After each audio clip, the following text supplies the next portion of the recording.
Sheriff Jay Jones has seen it all in Lee County. Currently serving his 7th term as Lee County Sheriff, Jones is in his 27th, going on 28th year as the leader of law enforcement in Lee County. After serving for so many years, Jones hasn't slowed down his efforts to make his county a better place.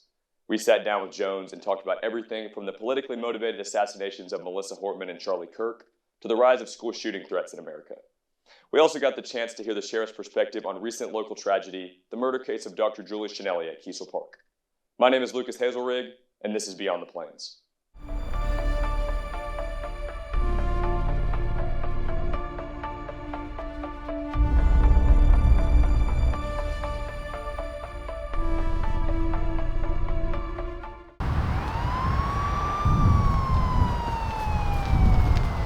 On September 6, 2025, former Auburn University veterinary professor Dr. Julie Shenelly was murdered in Auburn, Alabama's Kiesel Park. Auburn police responded to a call around 2 o'clock that Saturday afternoon after the accident was reported.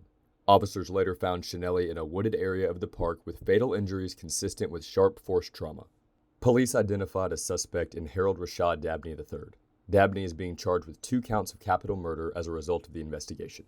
In collaboration with Auburn City Police, Lee County Sheriff Jay Jones is attempting to solve the case. How does your department, specifically your department, work with state or federal authorities when handling a case of this magnitude? Well, this is something that through the years has really underscored the need, the importance of intra-agency or interagency cooperation.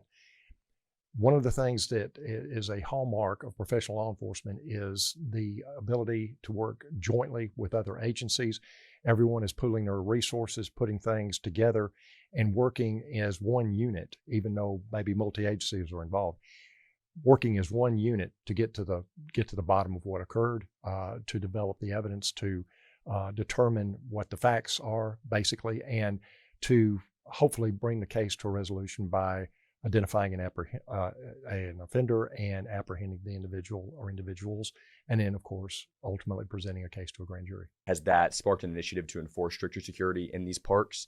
And has that kind of changed the mindset of local law enforcement in regard to putting more security cameras, putting guards on posts, maybe sending guards to sit in the parking lot of these parks to make sure that families and residents of Auburn and Lee County are safe? Is there anything on that you are aware of at this moment, and if not?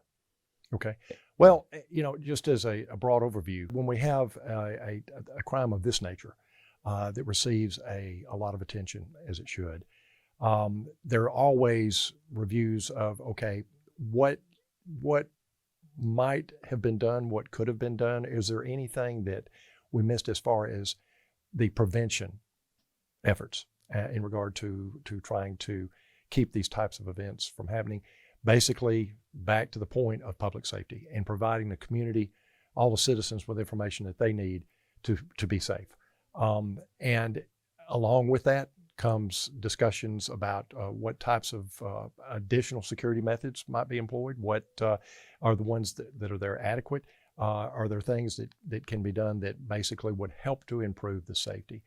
And that's being done, I can assure you. With the advent of technology through the years, we have more items at our disposal or at our point of use to assist, and that is from a law enforcement standpoint, and I'm sure from the city standpoint in regard to safety, cameras, any types of technologies that would help to identify any activity and hopefully dissuade those that are considering engaging in it from doing so.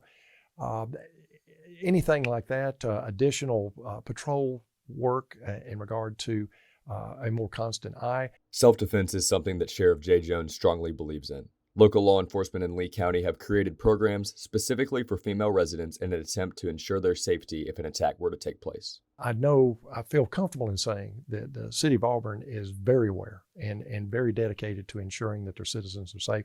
They've engaged for years, many years, and everything that they can do to hopefully make that happen. Each time there is an event, a criminal event, there's always a review, and the public, understandably, wants to know, hey, what's being done? What can we do? And that kind of moves over into the area of what law enforcement agencies are able to do, and that is emphasize the importance of self-defense, emphasize and offer community programs, for instance, that assist people in avoiding being in a position to become a victim of crime. For instance, like the RAD program, the Rape Aggression Defense Program, is actually offered here at the university to women only, and it is a lot of people call it a self-defense course, but it is actually that to some degree has elements of self-defense, but it also is just simply giving tips about being vigilant, aware of your surroundings, paying attention to what's going on. And what I like to refer to and get teased a lot about it, but I always believe it is attention to detail. If you're paying attention to your surroundings, you're way ahead of the game as far as being safe personally. But those are some of the things that are being considered or have always been offered, actually, that help to provide safety for our citizens. And we feel like being on the front end, proactive education, anything we can do to provide information to citizens to help them be safer.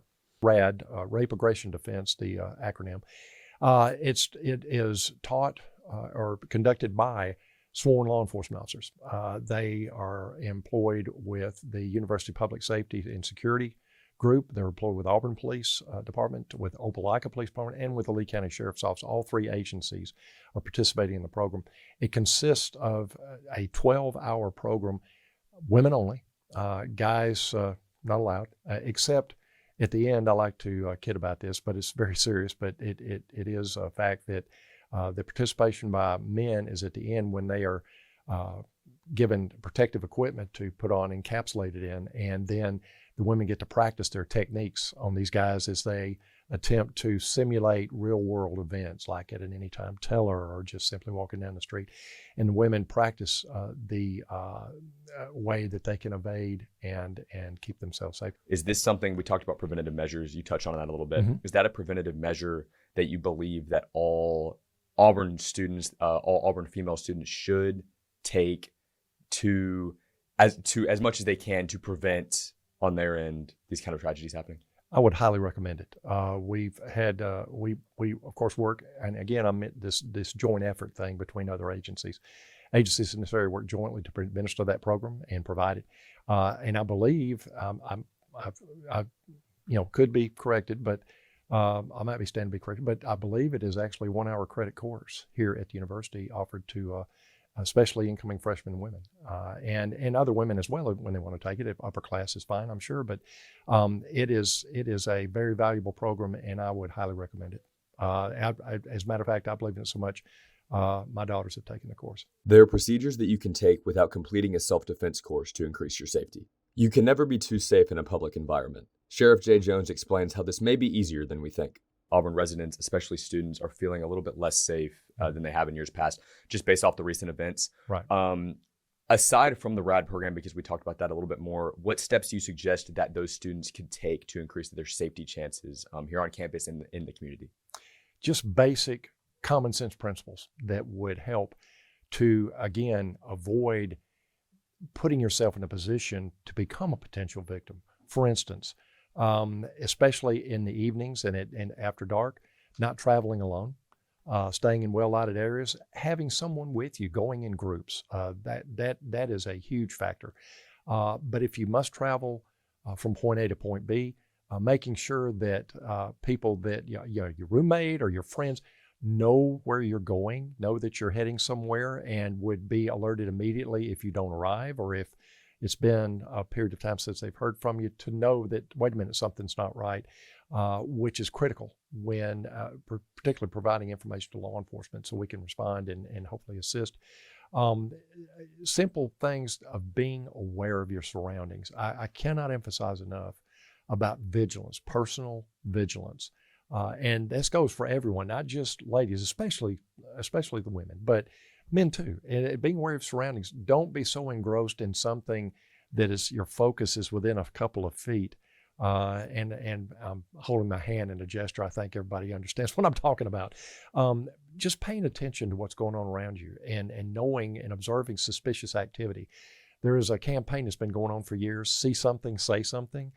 That program, or that concept, I should say, has really helped law enforcement nationwide, in that someone sees something and thinks, well, there's probably nothing to it, but hey, I'll give them a call, who knows.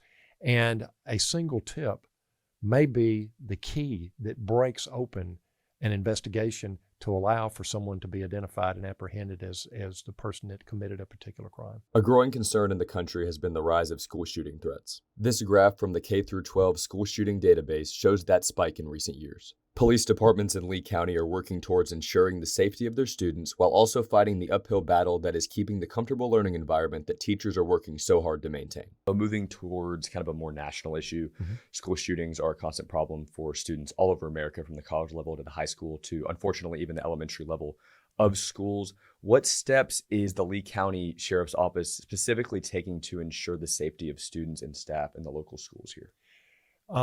We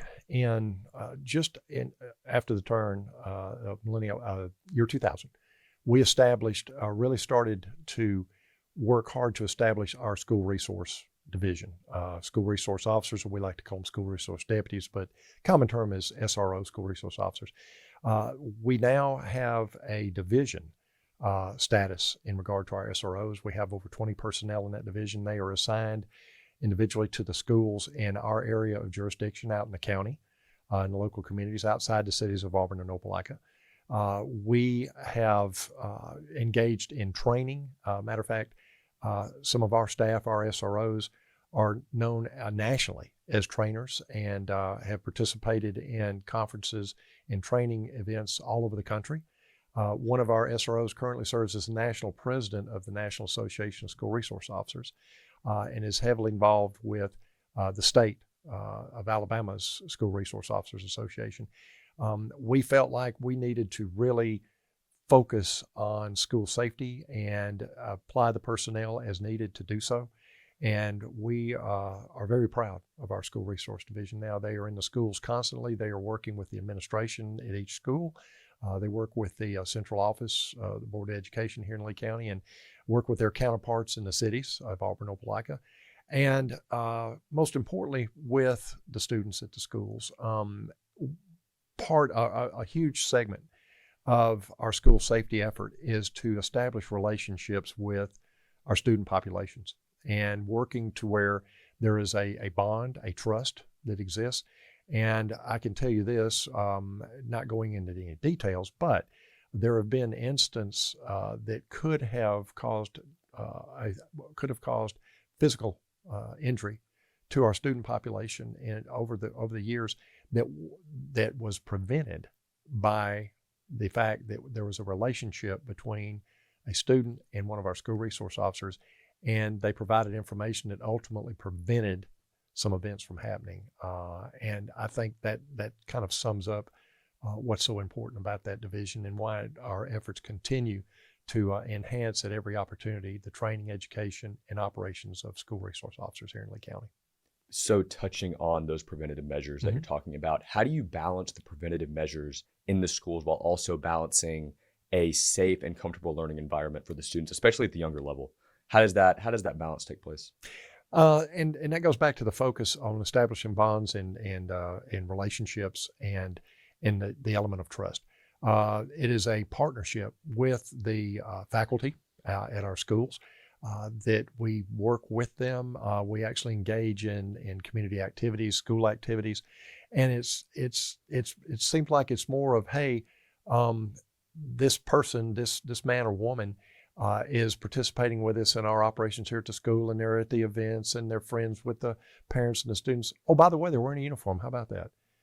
And when we get to that level, then that's where we wish to maintain it. They're not looked at as much as law enforcement. Of course, obviously they are, but it's more of a relationship. But in a situation where there is any threat to any of our campuses in the county, then they know that this person is a law enforcement officer that can be depended upon to do whatever it takes to keep them safe. As far as parents' concerns over sending their children to school every day, it seems like the concern's growing day by day with all the stories that you see on national news. Unfortunately, a lot of local issues here in state. What would you say to parents of Lee County who might be concerned of sending their young children to school? I'd tell them that the schools here in Lee County are good schools. They're safe schools. And it's because of the efforts that we at the Sheriff's Office make, the City of Auburn with the Auburn Police Division, City of Opelika with the Opelika Police. We are all committed to the safety and security of our school students in our school systems, and that it's not something that we ever take lightly. There is constant training, literally every day, among our personnel with the latest technologies, the latest methods of operation, just to do everything we can to keep our youngsters safe in a school environment. And I would offer that we have some of the most dedicated and professional school resource officers in the country right here in Lee County. And I would not hesitate to send my child to a public school here in Lee County at this point. Now, flipping that onto the student side of things, what would you say to students that might be concerned about their safety at the collegiate level all the way down to the elementary level?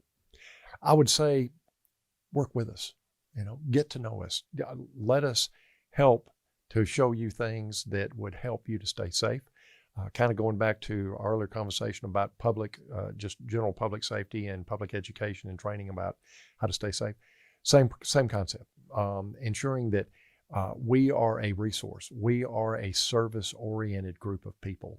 We're here to provide a service, and that service just happens to be public safety. And anything we can do to establish bridges of communication, anything we can do to work for relationships, that's what's going to be critically important. I know it sounds a whole lot easier to talk about it than it does to actually make it happen, but it's not impossible. And that's what we seek to do every day. Another national concern is politically motivated crimes. In just the past few months, we've witnessed the assassinations of political figures Melissa Hortman and Charlie Kirk. While this may be a national issue, it's a concern at the local level as well. Sheriff Jay Jones gave his thoughts on the matter and explained how these events are shaking up local government. Obviously, we're paying attention to what's going on nationally in regard to criminal activity. These events, very tragic, completely senseless individuals that were adopted a mindset, an ideology, a mindset that they had to do something that they felt in their line of thinking was the right thing to do. Obviously, I think everyone would agree. Of course, it's not. Simply disagreeing with individuals because of what they stand for and what they support and what they say. We should invite disagreement in regard to dialogue, but it should be sensible dialogue. It should be sensible, showing respect for another person's position and point of view. Don't have to agree with them, but at least give them the credit. Okay, opinion's an opinion, and let's all move forward and keep the discussion going. But in these particular cases, obviously, you had individuals whose mindset put them in a position where I think they probably internally believed that they were doing something that needed to be done. Obviously, they were way wrong.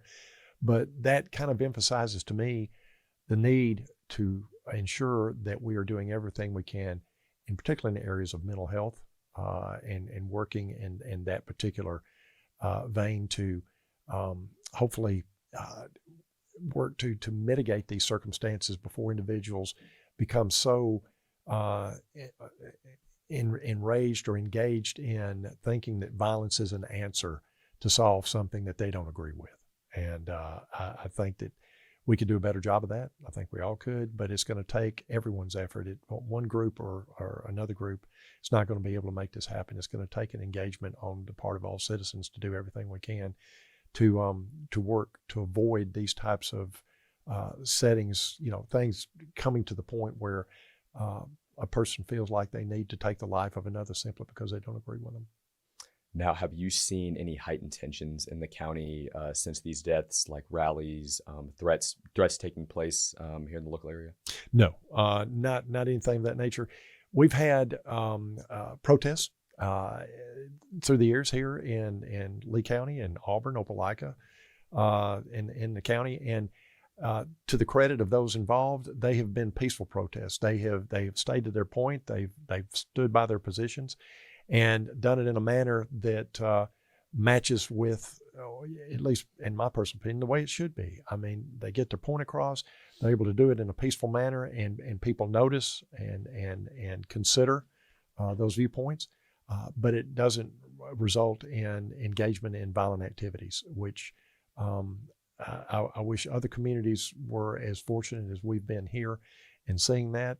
It is our intention from a public safety standpoint, law enforcement agencies, to ensure that these people are able to exercise that right as long as there is not a violation of the law involved. And so far, that's been the case. We haven't seen violations, and people have been able to engage in protest, in peaceful protest, and exercise their right to do so. What does training deputies look like when handling politically motivated crimes or threats in the local area?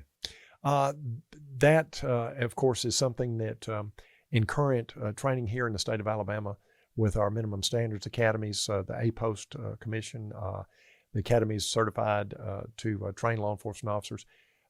There have been through the years additions to the curriculums that address these types of issues, public unrest, demonstrations, crowd control, de-escalation techniques, which has become a very important component of all officer training now because of the diverse population that we have, and ensuring that they have the tools and the training necessary to work to avoid, hopefully, any force being necessary by de-escalating through engaging in conversation or whatever. They're trained to do what they need to do regardless of what's presented to them. But an emphasis has been on trying to do what we can to de-escalate events before it becomes untenable. To close our discussion, Jay Jones gave his final thoughts on what he believes is the most important piece of maintaining public safety. Ensuring that we continue to have dialogue, and that's public, and I'm talking sensible dialogue among opposing viewpoints from a public standpoint, and allowing that intercourse to take place without threat, without it being an issue that someone feels like they need to take some type of physical action. As long as we can keep things at that level, I think that helps a lot. And then from a law enforcement standpoint, the coordinated efforts of law enforcement agencies, the administrations, the city officials, our local government officials, our county officials, ensuring that there is dialogue, particularly among diverse populations. That helps us a lot. We do have, as an example, a group that meets quarterly, and it is comprised of individuals from business, from law enforcement, from our faith-based, from our churches, and we meet together, people from different backgrounds, different points of view, but we discuss issues on the national level that, we see, gosh, could that happen here? What can we do to prevent it? But keeping that dialogue, keeping that information flowing back and forth, I think goes a long way to diffuse possible issues that may occur from lack of communication if an event does occur. Because having these meetings, having these people of diverse backgrounds come together and discuss things in our community helps if an event occurs, that everyone understands where everyone else is positioned and understand the best way to approach it and keep the situation diffused to a point where it doesn't result in lawless behavior. I think that's a critical issue. Now, adding on to that, are there any tools that you don't currently have at your disposal that you believe could benefit Lee County? Not specifically. I think that, again, focusing on education and training, getting our people the tools, the mental abilities, the tools to help them to cope with the situation that present themselves, and work to ensure that they're able to address a situation and hopefully, in all cases, avoid any crimes of violence in particular, or any violent activity that would undermine their efforts here in the community. And again, I think that the dialogue between law enforcement, between the public, between administrations, between our elected officials, and just our business leaders, our corporate leaders here, our university officials, of course. I should have mentioned that a minute ago, but obviously critically important to ensure that everyone is in communication with each other. Breakdown in communication, in my opinion, can lead directly to misunderstandings. Those misunderstandings lead to situations that result in a public safety response being necessary. And we can avoid that, I think, by continuing these conversations and ensuring that everyone is communicating with one another. It's important to remember that our country is at its best when we're united. Sheriff Jay Jones is just one of many local officials in the U.S. working to maintain the safety of our country. My name is Lucas Hazelrig, and this has been Beyond the Plains.